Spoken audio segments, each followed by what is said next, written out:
Saint-Omer et ça fait 22 ans qu'on pratique en partenariat avec Aviation Sans Frontières une opération qui s'appelle les ailes du sourire, qui se fait en plusieurs régions en France, en particulier à Ferté-Alais, et beaucoup ici à Saint-Omer également.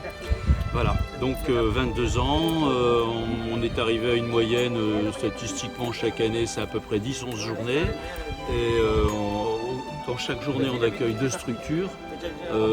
Quel type de structure? Les APEI, des IEM, des instituts d'éducation motrice, des instituts médico-éducatifs, les hôpitaux de Berck, le groupe Opale on va dire en général. D'ailleurs aujourd'hui on accueille une structure du groupe Opale, Clair Séjour à Bailleul, comme on a accueilli récemment une structure du groupe Opale également qui est Sainte-Barbe à Fouquier-les-Lances, et un deuxième groupe qui est un IME. On ne mixte jamais 2 IME parce qu'ils sont toujours pressés de partir, ils ont des autobus pour rentrer chez eux. Voilà. La journée se passe, comment on dit, elle se passe comment? Elle se passe bien. Le matin, on présente les avions, on fait un petit topo, on répond aux questions des gens. C'est pour les connaître, c'est aussi répondre à leurs inquiétudes un petit peu.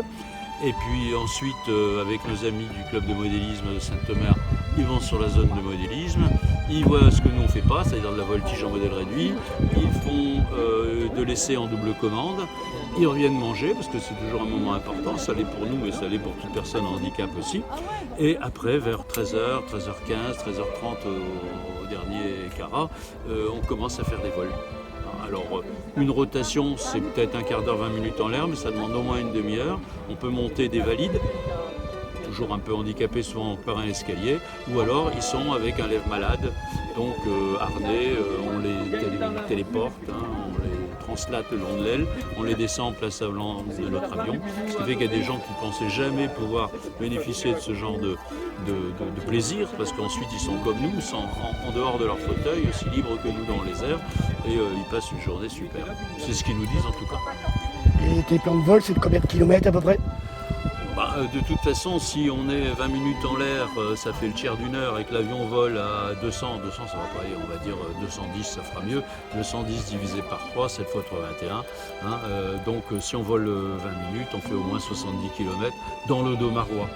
Comme par exemple un parcours assez classique, si on veut montrer la plaine des Flandres d'un côté, les collines d'Artois de l'autre, tu pars d'ici, tu décolles vers l'ouest, la butte des abbayes, là, de Huisque, tu arrives sur le golfe de l'Imbre, tu tournes à droite, tu vas te retrouver sur la forêt des Perlecs, Watt, la montagne de Watt, tu reviens sur les marais de Marois, tu fais un tour de Saint-Omer et tu te poses. Voilà ce que ça peut faire à peu près un quart d'heure, 20 minutes de vol. Et pour toi, c'est une passion. Pour moi, c'est un moyen très humain de partager une passion. C'est très sympathique de t'emmener en l'air quelqu'un qui ne pensait pas pouvoir y aller et qui retrouve autant de liberté en l'air que nous. Ça, c'est important. Et il n'y a pas de merci à dire, c'est réciproque. Notre connaissance du handicap en 22 ans, forcément, elle s'est énormément améliorée. Et eux, ils savent qu'ils sont bien reçus, ils passent une bonne journée. Quand les hôpitaux Calvé de Berck viennent, ils disent c'est une journée de vacances pour nous. Depuis 22 ans, alors on est plus que majeur maintenant, à 18. À 18 ans, on est maintenant majeur, à 21 ans, on a encore dit qu'on l'était. Maintenant, à 22 ans... Je te remercie bien pour ta journée. Merci d'être venu nous dire bonjour. C'est toujours un plaisir. Voilà.